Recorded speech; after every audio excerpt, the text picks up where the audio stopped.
In this video, we'll discuss about the early bird versus the night owl. There are two kinds of people in the world. One, those who are capable of rising with the birds, and two, others who howl to the moon in the night. These people are distinguished with two different names because they can never be the same person. If you're a morning bird, say even a rooster, you'll always be awake in the morning to coo when the light comes from the east, but you'll be dead asleep as the west consumes that light. An owl will never coo at sunrise because they're always too busy sleeping. They don't cherish the sun because it interrupts their slumber. Unfortunately, most people nowadays are night owls and they sleep their days away when they could have been doing something else. The brutal truth is that while morning birds are living all of the benefits of waking up early, night owls don't experience anything other than the downfalls of sleeping in, and that does eventually need to change.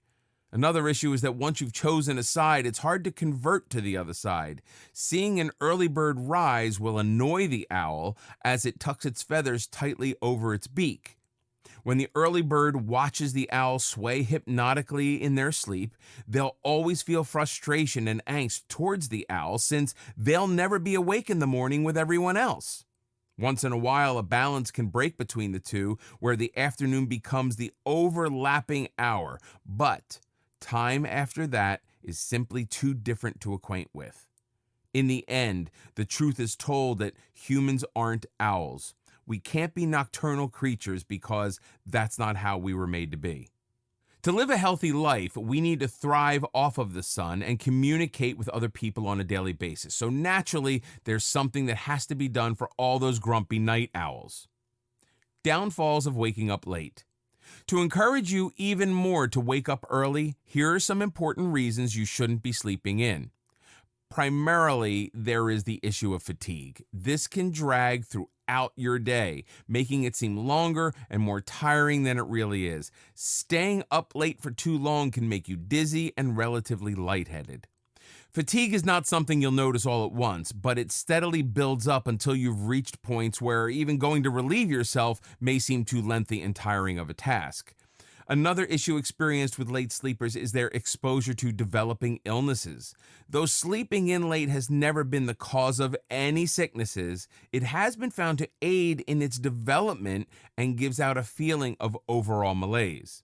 Plus, staying up late always brings out the inner pig inside of you.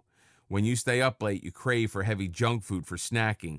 Even though it feels good when you stay up late like the rebellious soul you are, you're actually satisfying your gluttonous half, and that doesn't care for the healthy balance you must maintain.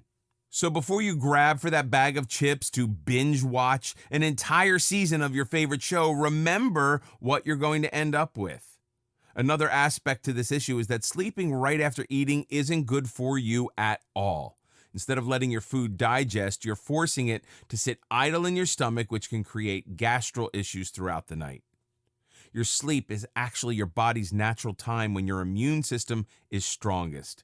As you rest idle and immobile, your body can freely fight against illnesses, viruses, and bacteria that may have infested your body. But if you don't get the right amount of sleep or it becomes inconsistent, you don't allow your body the time it needs to protect your body from getting sick. So before you stay up late for no reason better than your own guilty pleasure, remember who will have to pay the price for the lack of sleep. Why some people wake up easier than others. As humans, we're all made differently. Some people can apparently wake up fresh as a daisy, as though stabbed with adrenaline. Otherwise, there are horrible sleepers that collapse off the bed and come crawling out of the sheets as though they fought with the pillows and lost. Whichever you are what you are. And most of the time, there isn't much you can admittedly do about it. What you can try to do is change the time you come either crawling or pouncing out of your bed.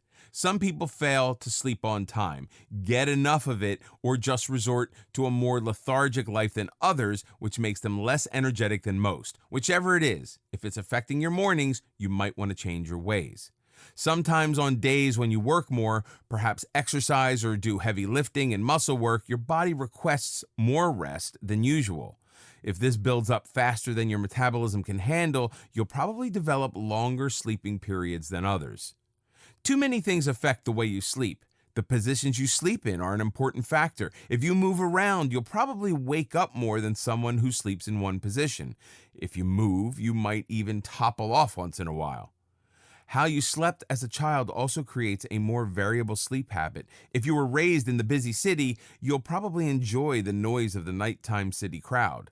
If not, then the noise will probably rattle your brain beyond comprehension and force you to buy earmuffs. If you need a warm environment, you'll most likely suffer during the winters. Those who prefer the cold side of the bed will most likely hate when the blankets come out to ruin the chilling experience. Then, of course, there are those who are light and heavy sleepers. Light sleepers will wake up to the sound of a pin dropping and then cry in angst as they can't return to their sleep. Those who are heavy sleepers will sleep through their alarm clock and then curse the darn thing when they're late for work.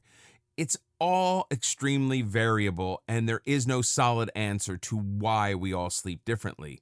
All you can do is try to understand yourself and your personal needs to make your sleep more comfortable and fulfilling so you can wake up as nicely as possible in the morning.